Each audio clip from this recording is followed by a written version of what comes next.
Hi everyone, good afternoon. We are going to start our second chapter, research process. നമ്മുടെ second chapter ആണ് research process എന്നുള്ളത്. നമ്മുടെ first chapter നമ്മൾ എന്ത് ചെയ്തു പ്രീവിയസ് ക്ലാസ്സിൽ റിസർച്ചിൻ്റെ ഒരു ഇൻട്രൊഡക്ഷൻ ചാപ്റ്റർ ആയിരുന്നു അല്ലേ. റിസർച്ച് എന്താണ്, അതിൻ്റെ മീനിങ് എന്താണ്, ഡെഫിനിഷൻസ് എന്താണ്, then what are the significance of research and what is the importance of research, then what are the different classifications of research and ഏതൊക്കെ ഫീൽഡ്സിൽ റിസർച്ച് അപ്ലൈ ചെയ്യാൻ വേണ്ടി പറ്റും, അങ്ങനെയുള്ള എല്ലാ കാര്യങ്ങളും നമ്മൾ നമ്മുടെ ഫസ്റ്റ് ചാപ്റ്ററിൽ നോക്കി. ദെൻ നമ്മുടെ സെക്കൻഡ് ചാപ്റ്റർ, നെക്സ്റ്റ് ചാപ്റ്ററിലേക്ക് നമ്മൾ മൂവ് ചെയ്യാണ്. Chapter number 2, research process. Actually നമുക്ക് അറിയുന്ന കാര്യങ്ങൾ തന്നെയാണ് നമ്മളിപ്പോൾ ഈ റിസർച്ച് എന്ന് പറയുന്ന ഈ ഒരു സബ്ജക്റ്റിൽ പഠിച്ചുകൊണ്ടിരിക്കുന്നത്. നിങ്ങൾക്ക് ഡിഗ്രിക്ക് ഒരു പേപ്പർ ഉണ്ടായിട്ടുണ്ട്, റിസർച്ച് മെത്തഡോളജി എന്ന് പറയുന്ന പേപ്പർ ഉണ്ടായിരുന്നു. സോ ഓൾറെഡി പഠിച്ചിട്ടുള്ള കാര്യങ്ങളാണ് ഇപ്പോൾ വീണ്ടും നമ്മൾ റിപ്പീറ്റ് ചെയ്തുകൊണ്ടിരിക്കുന്നത്. ആൻഡ് നമുക്കറിയാം, കാരണം ഡിഗ്രിക്ക് പ്രൊജക്റ്റ് ചെയ്ത് വന്നിട്ടുള്ള പിള്ളേരാണ്. ദെൻ ഇപ്പോൾ PG സെക്കൻഡ് ഇയറിന് ഇനി പ്രൊജക്റ്റ് ചെയ്യാൻ പോകുന്നവരാണ്. അപ്പോൾ എന്തൊക്കെയാണ് അതിൻ്റെ പ്രോസസ്സ്, നമ്മൾ ആദ്യം എന്ത് ചെയ്യും, ദെൻ പിന്നെ എന്ത് ചെയ്യും, അല്ലെങ്കിൽ അതിൻ്റെ ആ ഒരു സ്ട്രക്ചർ എങ്ങനെയാണെന്ന് നമുക്കറിയാം. അപ്പോൾ അതൊന്നുകൂടി ഡീറ്റെയിൽ ആയിട്ട് നോക്കണു എന്ന് മാത്രമേ ഉള്ളൂ ഈ ഒരു ചാപ്റ്ററിൽ. നമുക്ക് അറിയാവുന്ന കാര്യങ്ങൾ ഒന്ന് റിഫ്രഷ് ചെയ്തെടുക്കുക, അത്രേ വേണ്ടൂ. So once more we just start with what is research. നമ്മൾ ഇത്രയും നേരം പറഞ്ഞ കാര്യമാണ്, ഓൾമോസ്റ്റ് ഓൾ ക്ലാസ്സസിൽ മെൻഷൻ ചെയ്യുന്ന കാര്യമാണ് റിസർച്ച് എന്താണെന്നുള്ളത്. Research is A process through which we attempt to achieve systematically a solution to a problem or greater understanding of a phenomenon. അല്ലേ, research എന്ന് പറഞ്ഞിട്ടുണ്ടെങ്കിൽ എന്താണ്? It is A systematic process. Research എന്ന് പറയുന്നത് ഒരു സിസ്റ്റമാറ്റിക് പ്രോസസ്സാണ്. ഒരു പ്രോബ്ലത്തിന് സൊല്യൂഷൻ കണ്ടെത്തുക, അല്ലെങ്കിൽ ഒരു ഫിനോമിനനെ അല്ലെങ്കിൽ ഒരു ഏരിയനെ നമ്മൾ എന്ത് ചെയ്യാണ്, greater understanding of A phenomenon, വൃത്തിയായി പഠിക്കുക അല്ലെങ്കിൽ ഡീപ്പറായിട്ട് സ്റ്റഡി ചെയ്യുക, അതിനെയാണ് റിസർച്ച് എന്ന് പറയുന്നത് അല്ലേ. ദെൻ റിസർച്ചിൻ്റെ പ്രോസസ്സ് ആണ് നമ്മളിനി പറയാൻ പോണത്. ഈ ഒരു ചാപ്റ്ററിൽ, ഈ എൻ്റയർ ചാപ്റ്ററിൽ റിസർച്ചിൻ്റെ പ്രോസസ്സാണ് നമ്മൾ ഡിസ്കസ് ചെയ്യാൻ പോണത്. അപ്പോൾ ഞാൻ ഫസ്റ്റ് ജസ്റ്റ് ഒന്ന് ഓൾ ടോട്ടൽ, അതായത് ജസ്റ്റ് ഒരു ഇൻട്രൊഡക്ഷൻ തരികയാണ് കേട്ടോ. റിസർച്ചിൻ്റെ പ്രോസസ്സ് ഏതൊക്കെയാണെന്നുള്ളത് from start to end just ഒന്ന് പറഞ്ഞു പോവാണ്. ദെൻ ഓരോ സ്റ്റെപ്പായിട്ട് അല്ലെങ്കിൽ ഓരോ എലമെൻ്റ് ആയിട്ട് നമ്മൾ ഒന്നുകൂടി പഠിക്കും. So, research process include the following steps. The first one, ഒന്നാമത്തെ സ്റ്റെപ്പാണ് selection of the topic or research problem. എന്താ ഒന്നാമത്തെ സ്റ്റെപ്പിൽ പറയണത്? നമ്മുടെ റിസർച്ച് ചെയ്യാൻ ഉദ്ദേശിക്കുന്ന ആ ഒരു ഏരിയ ഓഫ് സ്റ്റഡി ചൂസ് ചെയ്യുക, അല്ലെങ്കിൽ റിസർച്ച് പ്രോബ്ലം ടോപ്പിക് നമ്മൾ സെലക്ട് ചെയ്യുക. This is not a final selection. ഇത് ഫൈനലൈസ് ചെയ്യുന്നില്ല നമ്മൾ, ജസ്റ്റ് ഒരു ടെൻറ്റേറ്റീവ് സെലക്ഷൻ. ഇപ്പം നമ്മൾ എന്തെങ്കിലും നമ്മുടെ കറണ്ട് ഒരു ഇഷ്യൂ എടുക്കുകയാണ് നമ്മൾ, അതല്ലാന്നുണ്ടെങ്കിൽ നമുക്ക് നമ്മൾ വായിച്ച റിപ്പോർട്ട്സോ അല്ലെങ്കിൽ നമ്മൾ വായിക്കുന്ന ആർട്ടിക്കിൾസോ അല്ലെങ്കിൽ നമ്മൾ ഡിസ്കസ് ചെയ്യുമ്പോഴൊക്കെ നമുക്ക് തോന്നുകയാണ് ഇറ്റ്സ് ബെറ്റർ, അല്ലെങ്കിൽ ഇതിൽ എന്തെങ്കിലും പഠിക്കാനുണ്ട്, അല്ലെങ്കിൽ ഇതിനെ ഒന്ന് സംതിങ് ന്യൂ ഇതിൽ ഡിസ്കവർ ചെയ്യാനുണ്ട്, ഇതിനെ സ്റ്റഡി ചെയ്യാനുണ്ട് എന്ന് നമുക്ക് തോന്നുമ്പോൾ ടെൻറ്റേറ്റീവായിട്ട് നമ്മളൊരു ഏരിയ അല്ലെങ്കിൽ ഒരു പ്രോബ്ലം അല്ലെങ്കിൽ ഒരു ടോപ്പിക് എടുക്കും ഇല്ലേ. ഇപ്പം നിങ്ങളിപ്പോൾ ഡിഗ്രിക്ക് അല്ലെങ്കിൽ PGക്ക് പ്രൊജക്റ്റ് ചെയ്യുമ്പോൾ ഏത് ടോപ്പിക് എടുക്കുക എന്നുള്ളത്, ആ ടോപ്പിക് എങ്ങനെയാണ് നമ്മുടെ മനസ്സിൽ വരുന്നത്? നമ്മൾ ഇങ്ങനെ നമ്മുടെ സറൗണ്ട്സിൽ നിന്ന് അല്ലെങ്കിൽ നമ്മുടെ ഡിസ്കഷൻസിൽ നിന്നൊക്കെ വരുന്നതാണ്. ആ ടോപ്പിക് എടുക്കാം, ഓക്കെ, അങ്ങനെ ഒരു ഇത്. പക്ഷെ ആ ഫസ്റ്റ് തന്നെ നമ്മൾ ഫൈനലൈസ് ചെയ്യോ ഇല്ല, ജസ്റ്റ് ഒരു കുറേ ഓൾട്ടർനേറ്റീവ്സിൻ്റെ ഉള്ളിൽ നിന്ന് നമ്മൾ ജസ്റ്റ് ഒന്നിങ്ങനെ പിക്ക് ചെയ്യുന്നു. Yes. Then second one, initial survey of literature. അപ്പം നമ്മളൊരു ടോപ്പിക്ക് ടെൻറ്റേറ്റീവായിട്ട് ജസ്റ്റ് ഒന്ന് എടുത്തു, ഇതൊക്കെ നന്നായിരിക്കും ചെയ്താന്നുള്ളൊരു തോന്നലിലെടുത്തു. ദെൻ രണ്ടാമത്തെ സ്റ്റെപ്പ് എന്ന് പറയുന്നത് ഇനീഷ്യൽ സർവേ ഓഫ് ലിറ്ററേച്ചർ. പിന്നെ നമ്മൾ എന്ത് നോക്കും? നമ്മൾ ചൂസ് ചെയ്തിട്ടുള്ള ആ ഒരു ഏരിയ അല്ലെങ്കിൽ ചൂസ് ചെയ്തിട്ടുള്ള ആ ഒരു ടോപ്പിക് നമ്മൾ ഒന്ന് നോക്കും ഇല്ലേ, അതിൻ്റെ ഫ്രെയിം എങ്ങനെയാണ്, അല്ലെങ്കിൽ അത് എക്സിസ്റ്റിംഗ് ലിറ്ററേച്ചർ, അതിൽ പ്രീവിയസ് സ്റ്റഡീസ് ഒക്കെ നടന്നിട്ടുണ്ടോ, അല്ലെങ്കിൽ അതിനെ റിലേറ്റഡ് ആയിട്ടുള്ള ഇൻഫോർമേഷൻസ് ഒക്കെ നമ്മളൊന്ന് ജസ്റ്റ് ഒന്ന് റീഡ് ചെയ്യും. അതാണ് സെക്കൻഡ് ടൈമിൽ ഇനീഷ്യൽ സർവേ ഓഫ് ലിറ്ററേച്ചർ എന്നുള്ളതിൽ പറയണത്. Then third one, finalisation of research problem. ഇപ്പം നമ്മൾ ടെൻറ്റേറ്റീവായിട്ടൊന്ന് സെലക്ട് ചെയ്തു, ദെൻ ജസ്റ്റ് ഒന്ന് അതിനെ ഒന്ന് അനലൈസ് ചെയ്തു ആ ഒരു ടോപ്പിക്കിനെ. തേർഡ് വൺ, മൂന്നാമതായിട്ട് നമ്മൾ എന്ത് ചെയ്യും? ആ ഒരു റിസർച്ച് പ്രോബ്ലത്തിനെ ഫൈനലൈസ് ചെയ്യും.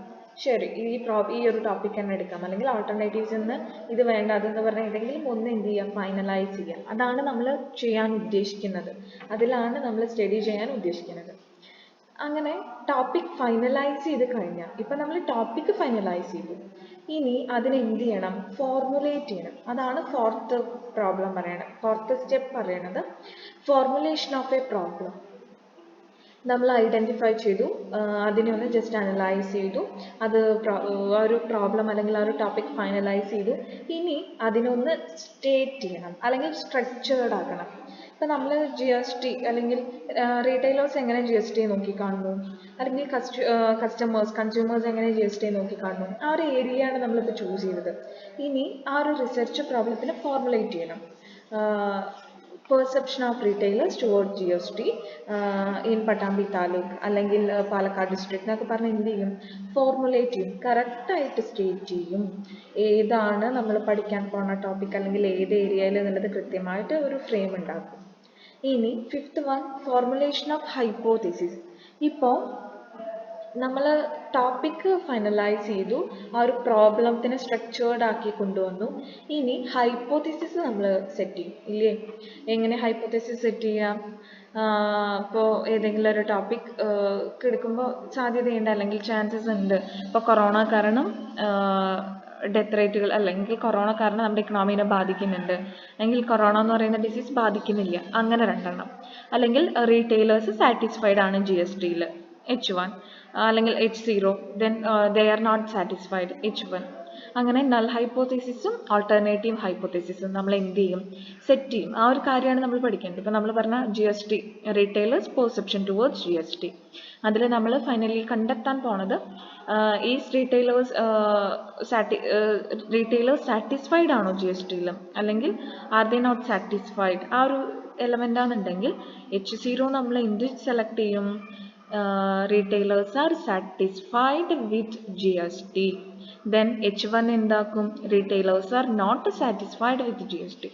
അപ്പോൾ ഹൈപ്പോതെസിസ് നമ്മൾ സെറ്റ് ചെയ്തു. ഇനി sixth one, definition of concepts. അതിലെന്താ പറയണത്, അതുമായി റിലേറ്റ് ചെയ്തിട്ടുള്ള തിയോറിറ്റിക്കൽ കൺസെപ്റ്റ്സുകൾ നമ്മൾ ഡ്രോൺ ചെയ്യും, ഇല്ലേ?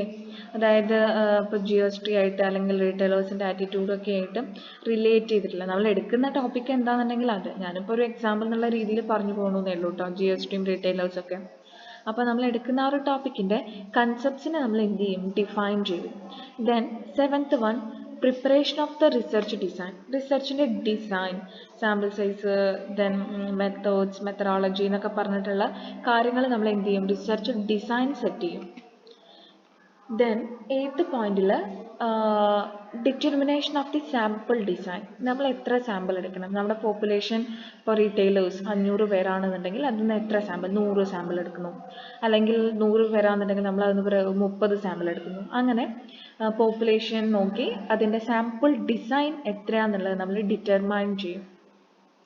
Then next, collection of data collect ചെയ്യുക. അപ്പോൾ നമ്മൾ സാമ്പിൾ സൈസ് ഒക്കെ സെറ്റ് ചെയ്തു എന്നുണ്ടെങ്കിൽ ഇനി നമുക്ക് എന്ത് വേണം, ഡാറ്റ കളക്ട് ചെയ്യണ്ടേ? അതായത് റീറ്റെയിലേഴ്സും GSTയും തമ്മിൽ, അല്ലെങ്കിൽ നമ്മൾ എടുത്ത ടോപ്പിക് എന്താണോ അതുമായി റിലേറ്റ് ചെയ്ത ഡാറ്റ അല്ലെങ്കിൽ ഇൻഫർമേഷൻസ് കളക്ട് ചെയ്യണം. പിന്നെ 10ാമത്തെ സ്റ്റെപ്പായിട്ട് എക്സിക്യൂഷൻ ഓഫ് പ്രൊജക്റ്റ്. ഇപ്പോൾ നമ്മൾ ഡാറ്റയൊക്കെ കളക്ട് ചെയ്തു, ഇനി നമ്മുടെ ആ ഒരു ടോപ്പിക്കിലേക്ക് അതിനെ എക്സിക്യൂട്ട് ചെയ്യണം. എക്സിക്യൂഷൻ ഓഫ് ദ പ്രൊജക്റ്റ്, നമ്മൾ കളക്ട് ചെയ്ത ഡാറ്റ അല്ലെങ്കിൽ ആ ഒരു റിസർച്ച് പ്രോബ്ലത്തിന് നമ്മൾ എന്ത് ചെയ്യാണ്, എക്സിക്യൂട്ട് ചെയ്യാണ്, ഒരു പ്രൊജക്റ്റിൻ്റെ ഫോമിലേക്ക് എക്സിക്യൂട്ട് ചെയ്യാണ്. ദെൻ അതിനെ അനലൈസ് ചെയ്യുന്നു, ഡാറ്റ അനലൈസ് ചെയ്യുന്നു, ഹൈപ്പോതെസിസുകൾ ടെസ്റ്റ് ചെയ്യുന്നു. 13ാമത് നമ്മൾ എന്ത് ചെയ്യുന്നു, കൺക്ലൂഷൻസിലേക്ക് എത്തണം. അതായത് ജനറലൈസേഷൻ. ചിലപ്പോൾ സാമ്പിൾ ഡിസൈൻ 30 ആയിരിക്കാം, ആ 30 സാമ്പിളിനെ പഠിച്ചതിനനുസരിച്ച് നമ്മൾ എന്ത് ചെയ്യും, 100 പോപ്പുലേഷനെ, ആ എൻറ്റയർ പോപ്പുലേഷൻ അങ്ങനെയാണ് എന്നുള്ളൊരു ജനറലൈസേഷനിലേക്ക് നമ്മൾ എത്തിച്ചേരും. അപ്പോൾ അറൈവിങ് അറ്റ് ജനറലൈസേഷൻസ്, അല്ലെങ്കിൽ ആ ഒരു ടോപ്പിക്കിൽ ഒരു കൺക്ലൂഷനിലേക്ക് നമ്മൾ എത്തിച്ചേരാണ്. ദെൻ ഫൈനലി നമ്മൾ എന്ത് ചെയ്യാണ്, റിസർച്ച് റിപ്പോർട്ട്സ് അല്ലെങ്കിൽ തെസിസ് പ്രിപ്പയർ ചെയ്യും. അപ്പോൾ ഇതാണ് നമ്മുടെ റിസർച്ച് പ്രോസസ്സിൻ്റെ സ്റ്റെപ്സ്. അപ്പം ഞാൻ പറഞ്ഞത് ജസ്റ്റ് ഒരു ഇൻട്രൊഡക്ഷൻ, അല്ലെങ്കിൽ ഒന്ന് മെൻഷൻ ചെയ്ത് പോയിട്ടേ ഉള്ളൂ. ഇനി ഈ ഓരോ സ്റ്റെപ്പിനെയും ഡീറ്റെയിൽ ആയിട്ടാണ് നമ്മൾ എന്ത് ചെയ്യണത്, നമ്മുടെ ഈ സെക്കൻഡ് ചാപ്റ്ററിൽ പഠിക്കാൻ പോണത്. സോ ഇന്ന് വൺസ് മോർ, അതായത് നമ്മുടെ ഫസ്റ്റ് പ്രോസസ്സും കൂടിയും പറയാമെന്ന് വിചാരിക്കുന്നു. ഫസ്റ്റ് പ്രോസസ്സ് എന്തായിരുന്നു? Selection of the topic or research problem അല്ലേ? റിസർച്ച് പ്രോബ്ലം അല്ലെങ്കിൽ ആ ഒരു ടോപ്പിക്ക് സെലക്ട് ചെയ്യുക, അതാണ് നമ്മുടെ ഫസ്റ്റ് സ്റ്റെപ്പ് ഉണ്ടായത്. സോ അതിലെന്താ ചെയ്യുന്നതെന്നൊന്ന് ഡീറ്റെയിൽ ആയി നോക്കുകയാണ്. ഏതൊരു റിസർച്ചറെ സംബന്ധിച്ചും the first and foremost task എന്ന് പറയുന്നത് എന്താണ്? To identify the areas of research. റിസർച്ചിൻ്റെ ഏരിയാസ് ഐഡൻറ്റിഫൈ ചെയ്യുക എന്നുള്ളതാണ് അല്ലേ? And it is essential to understand the area of study well.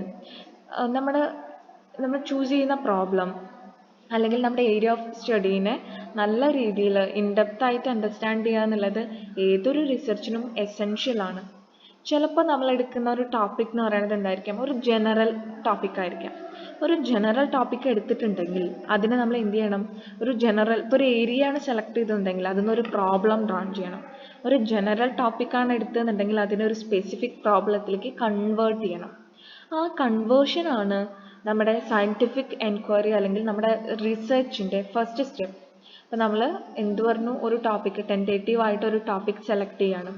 അതായത് ജനറൽ ആയിട്ടൊരു ഏരിയ ഇപ്പോൾ ചൂസ് ചെയ്ത് അതിന് എന്ത് ചെയ്യണം? അത് സ്പെസിഫിക് പ്രോബ്ലംസ് ഡ്രാ ചെയ്യാം. അതാണ് നമ്മുടെ ഈ ഒരു സ്റ്റെപ്പിൽ പറയണത്. റിസർച്ച് പ്രോബ്ലംസ് എന്ന് പറഞ്ഞിട്ടുണ്ടെങ്കിൽ it may be related to state of nature or related to relationship between variable.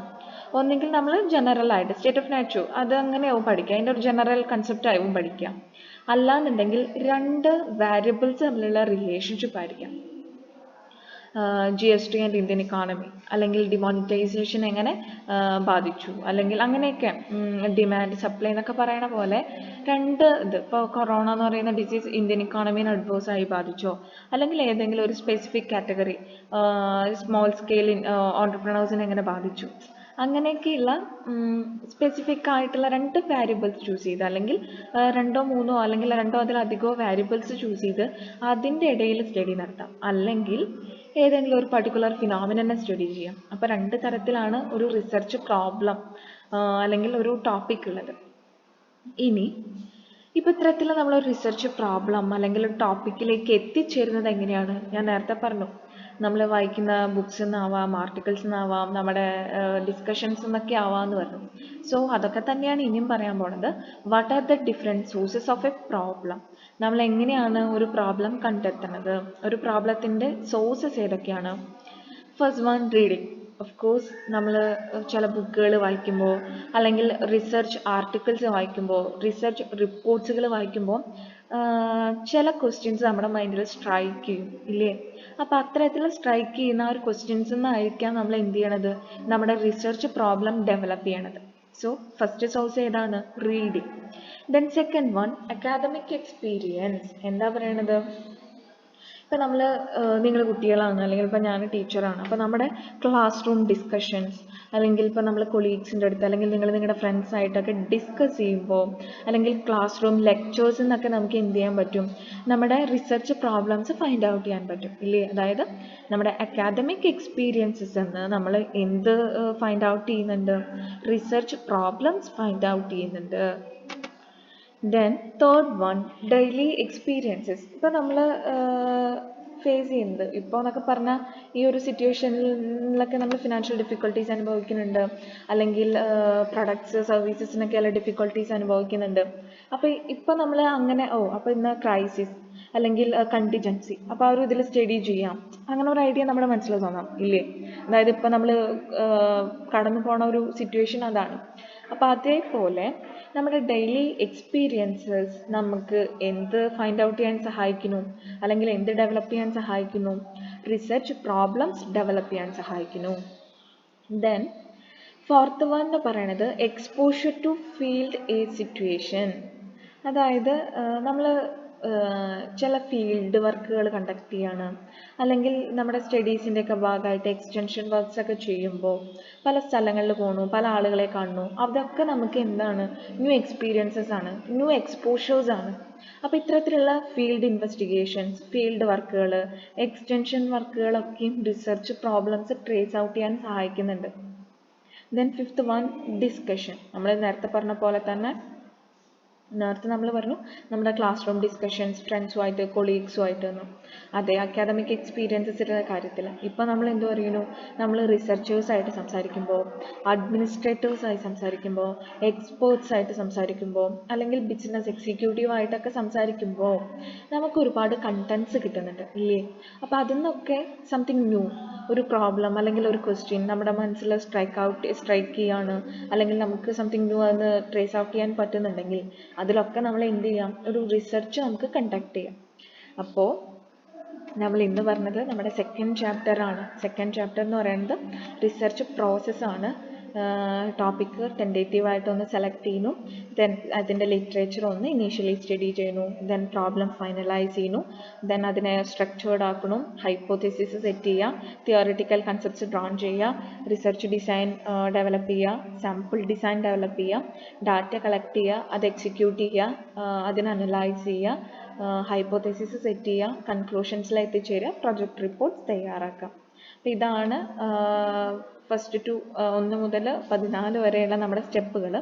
അതിൽ ഫസ്റ്റ് സ്റ്റെപ്പാണ് നമ്മൾ ഒന്ന് ഡീറ്റെയിൽ ആയിട്ട് പോയത്, എങ്ങനെയാണ് ഒരു പ്രോബ്ലം സെലക്ട് ചെയ്യുന്നത്. അതിന് ഒരുപാട് സോഴ്സസ് ഉണ്ട് നമ്മൾ വായിക്കുന്നത്, നമ്മുടെ അക്കാദമിക് എക്സ്പീരിയൻസുകൾ, നമ്മുടെ ഡെയിലി എക്സ്പീരിയൻസുകൾ, നമ്മുടെ ഡിസ്കഷൻസ്, നമ്മുടെ ഫീൽഡ് എക്സ്പോഷേഴ്സ് എല്ലാം നമ്മളെ ഒരു പ്രോബ്ലം, അതായത് ഒരു റിസർച്ച് പ്രോബ്ലം അല്ലെങ്കിൽ ഒരു ടോപ്പിക്ക് ഫൈൻഡ് ഔട്ട് ചെയ്യാൻ സഹായിക്കുന്നുണ്ട്.